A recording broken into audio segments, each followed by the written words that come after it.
Assalamualaikum warahmatullahi wabarakatuh. Yang terhormat Bapak Ibu dosen penguji uji kinerja PPG Daljabet 1 tahun 2025.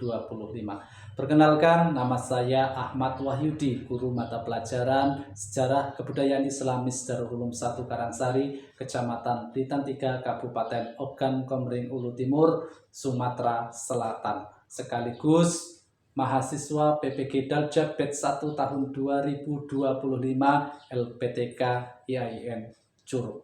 Video pembelajaran ini saya ambil pada tanggal 7 Mei tahun 2025, kelas 5 MIS Darul Ulum 1 Karangsari, Kecamatan Blitar 3, Kabupaten Ogan Komering Ulu Timur, dengan tema Kisah Teladan Abu Bakar As-Siddiq radhiyallahu.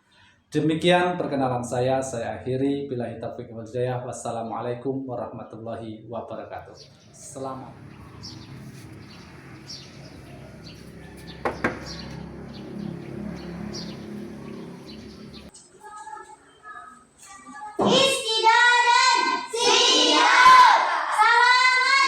Assalamualaikum warahmatullahi wabarakatuh.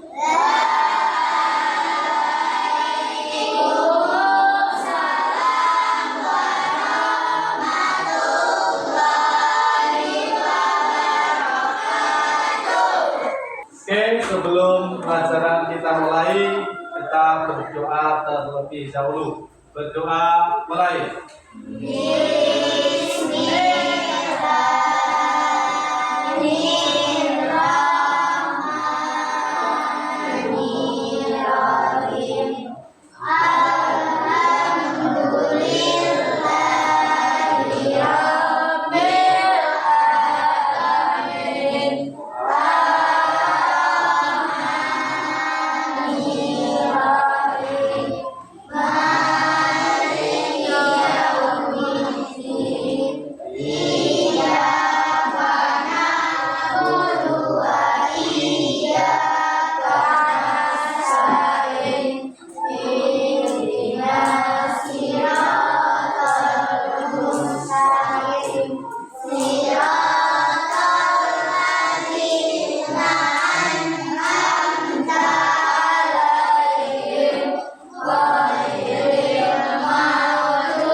Bapak akan mengabsen anak-anak seperti dahulu. Untuk yang laki-laki nanti yang bukan hadir sambil tunjuk tangan, dan untuk yang perempuan ucapkan hadiroh dengan menunjukkan ta. Oke, Adiba Aufa Gania, Aditya Prananda, Afifah Az-Zahra, Ahmad Febrianto hadir, Aula Iza Tunisa, Erika Az-Zahra, Fadli Yazdan, Inka Adinda Putri, Iqbal Kaisar Pamungkas, Kaila Zuliasari, Laifatul Indah Pertiwi, Lutfi Yahya, M. Akil Irsyad, M. Dika Novia, M. Fadzri Prasetyo, M. Faris Revandi,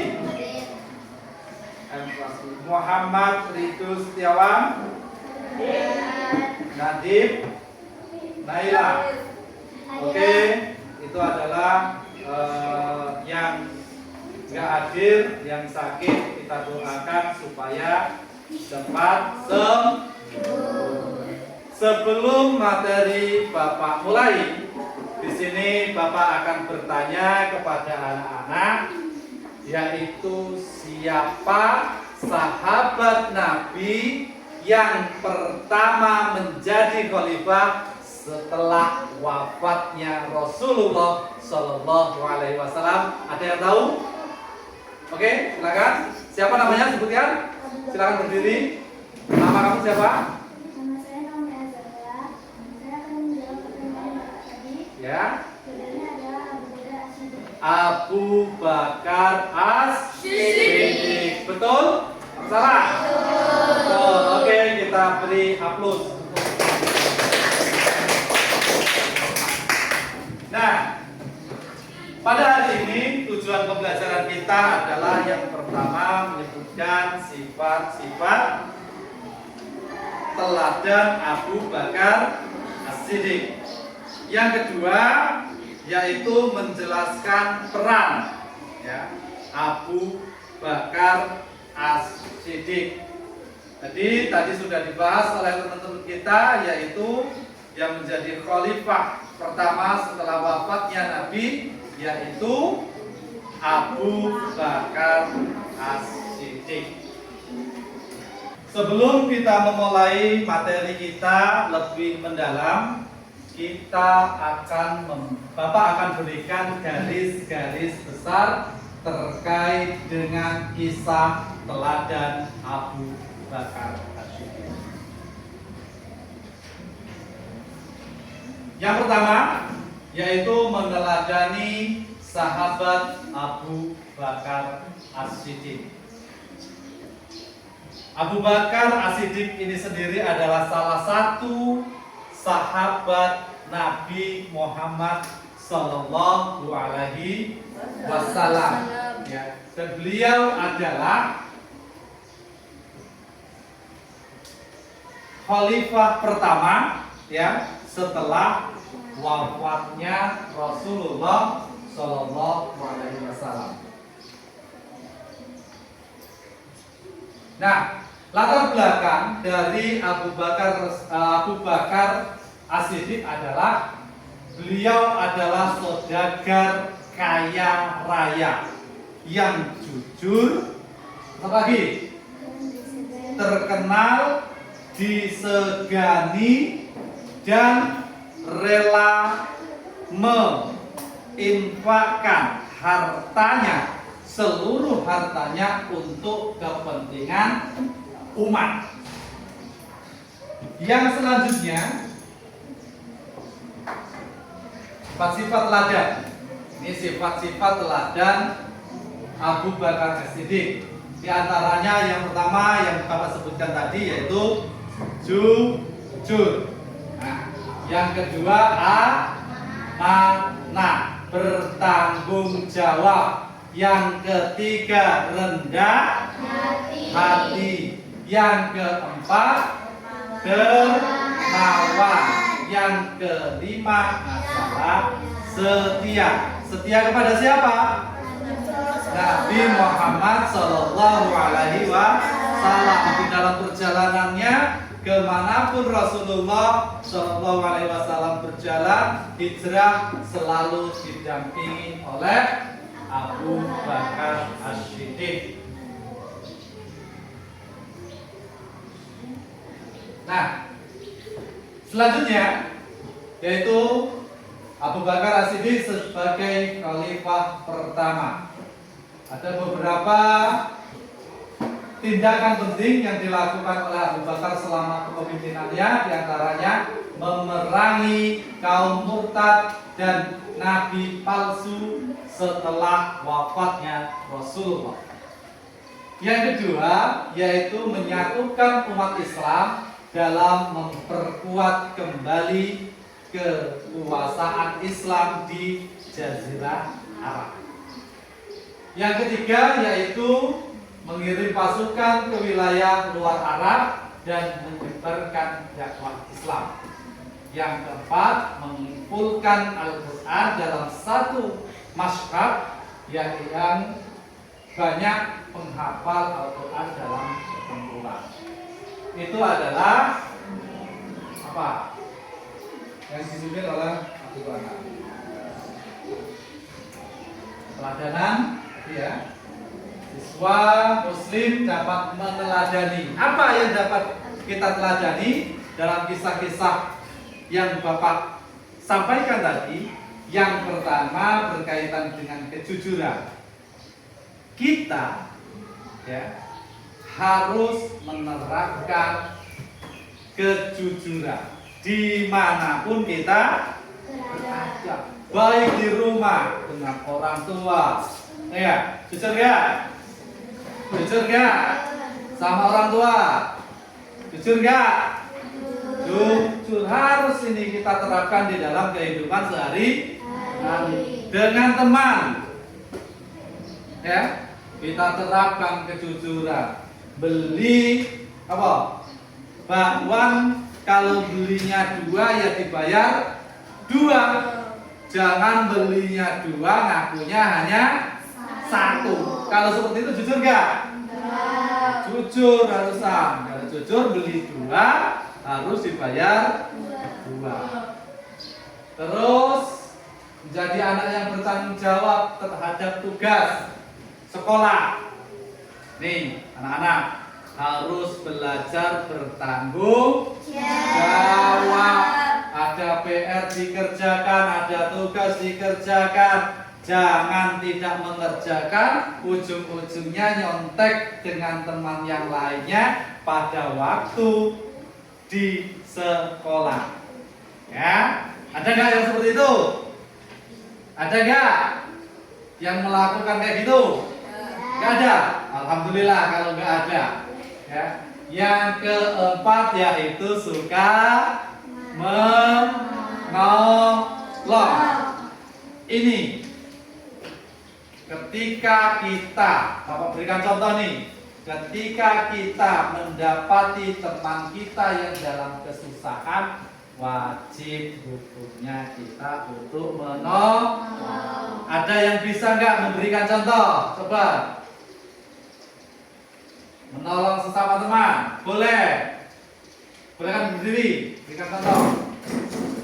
Ketika ada teman yang tidak sanggup atau tidak membawa bekal, kita harus saling berbagi. Kita saling berbagi. Ada yang teman yang tidak membawa bekal, kita bisa berbagi dengan teman yang lain. Coba ada yang lagi nggak yang bisa memberikan contoh? Tunjuk tangan. Ketika kita mendapati teman umpamanya pulang sekolah naik sepeda jatuh, wajib nggak kita bantu? Wajib. Ada lagi teman ketika istirahat berlari-lari, ya, jatuh, wajib nggak kita menolong? Wajib. Kita wajib untuk menolong teman yang dalam kesusahan ataupun yang berduka. Yang kelima, memberikan infak ataupun sedekah dari uang saku untuk orang lain bagi yang membutuhkan. Itulah keteladanan Abu Bakar As-Siddiq yang bisa kita terapkan dalam kehidupan sehari-hari. Saatnya sekarang kita lihat video terkait dengan keteladanan Abu Bakar As-Siddiq. Silakan saksikan video yang Bapak putar ini. Bagaimana yang telah kita ketahui bahwa Abu Bakar As-Siddiq adalah salah satu sahabat terdekat Rasulullah Shallallahu Alaihi Wasallam. Salah satu sahabat Nabi yang perjuangannya untuk Islam tidak perlu diragukan lagi. Bahkan nih, pernah dalam suatu kesempatan ketika Rasulullah memerintahkan sahabatnya untuk menyedekahkan hartanya untuk persiapan perang dengan tentara Romawi, Umar bin Khattab sampai terdiam dan takjub dengan kepribadian Abu Bakar As-Siddiq. Jadi, saat itu Umar bin Khattab yang mendengar perintah Rasulullah untuk menyedekahkan hartanya, tanpa pikir panjang langsung membawa harta yang begitu banyak untuk disumbangkan. Umar bin Khattab bermaksud agar bisa menyaingi Abu Bakar dalam hal bersedekah. Saking banyaknya harta yang diberikan Umar, sampai Rasulullah bertanya, "Apa yang kau sisakan untuk keluargamu?" Tanya Rasulullah Shallallahu Alaihi Wasallam. "Seperti jumlah yang aku sedekahkan ya Rasulullah," jawab Umar bin Khattab. Artinya Umar bin Khattab menyedekahkan setengah dari hartanya. Luar biasa banget ya pengorbanan para sahabat ini. Bisa bayangin nggak kalau kalian nanti menyumbangkan setengah dari harta yang kalian miliki? Pasti sulit ya. Tapi tak lama kemudian Abu Bakar menyusul menghadap Nabi Muhammad Shallallahu Alaihi Wasallam dengan membawa begitu banyak harta. Sampai-sampai seluruh sahabat pun tampak begitu takjub melihatnya. "Wahai Abu Bakar, banyak sekali yang kau sedekahkan. Lalu apa yang kau sisakan untuk keluargamu?" tanya Rasulullah Shallallahu Alaihi Wasallam. Kemudian Abu Bakar menjawab pertanyaan Rasulullah itu dengan sangat luar biasa. "Untuk mereka Allah dan Rasulnya," jawab ayahanda Aisyah ini tanpa keraguan sedikit pun. Umar terdiam. Lagi-lagi Abu Bakar mengunggulinya dalam kebaikan, bukan hanya karena banyaknya harta yang disedekahkan, akan tetapi juga soal keberanian dan keyakinannya dalam menginfakkan harta secara keseluruhan. "Demi Allah, aku tak akan pernah mengungguli Abu Bakar dalam segala hal," kata Umar bin Khattab. Dari gambaran singkat ini saja sudah menunjukkan bagaimana keimanan dan kesetiaan Abu Bakar dan sahabat Rasulullah yang lain yang begitu besar.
Sudah selesai diskusinya? Selesai diskusinya, coba presentasikan siapa yang ingin mempresentasikan hasil dari diskusinya tadi. Siapa? Nomor 1? Sudah siap? Sudah siap? Sudah siap? Sudah siap? Oke, kelompok sini siapa yang mau mempresentasikan? Oke, silakan berdiri. Berdiri.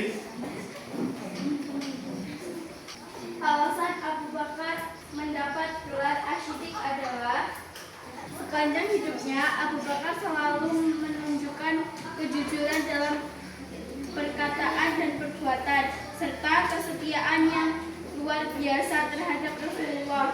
Rasulullah Shallallahu Alaihi Wasallam sendiri bersabda, "Tidak ada seorang pun yang aku ajak kepada Islam kecuali ia memiliki keraguan terlebih dahulu, kecuali Abu Bakar. Ia tidak menunda sedikit pun ketika diajak masuk Islam." Oke, terima kasih.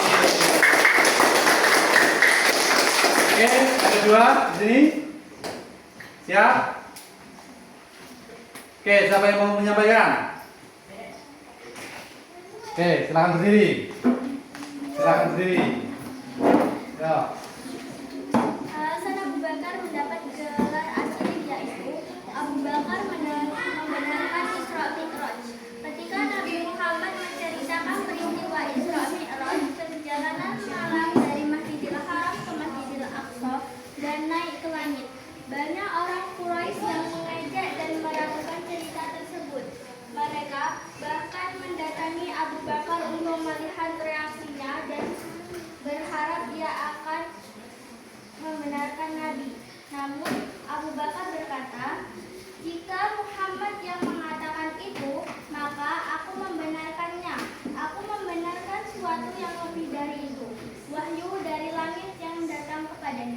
Oke, kita lakukan.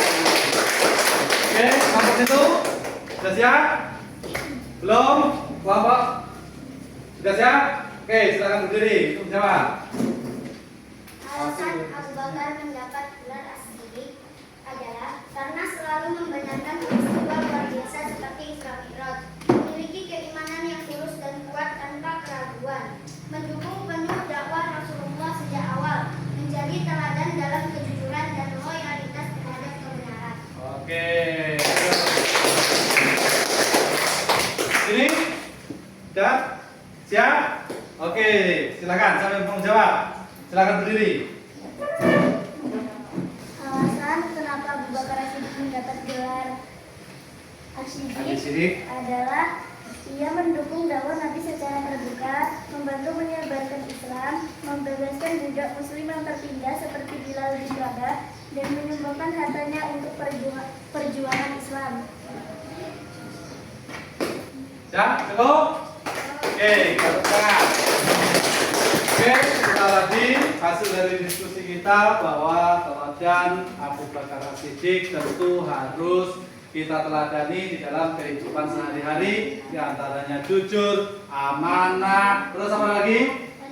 Rendah hati, dermawan, setia. Itu adalah sifat-sifat Abu Bakar yang tentu harus kita lakukan di dalam kehidupan sehari-hari. Nah, untuk selanjutnya, anak-anak, Bapak akan membagikan soal untuk dikerjakan.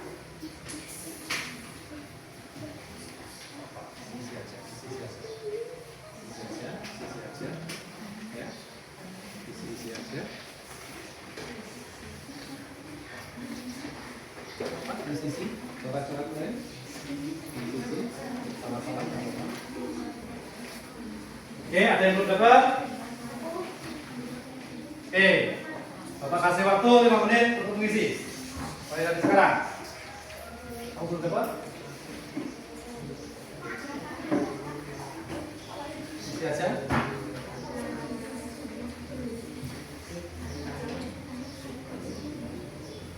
Kalau sudah, nanti kita kumpul.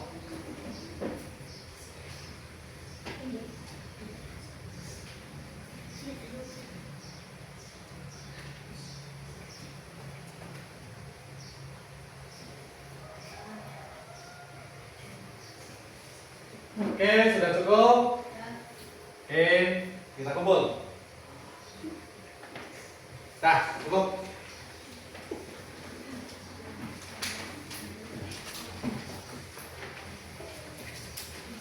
Ketua kelompok untuk mengumpulkan ke depan. Setiap kelompoknya. Ya, ketuanya. Dah, cukup.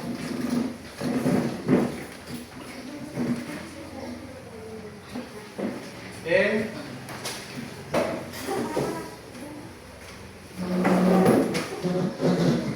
Oke, cukup.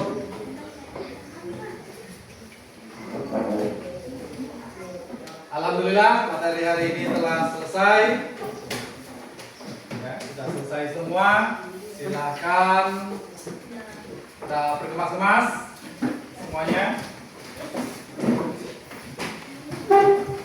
Terima kasih. Ya. Kita berdoa mulai.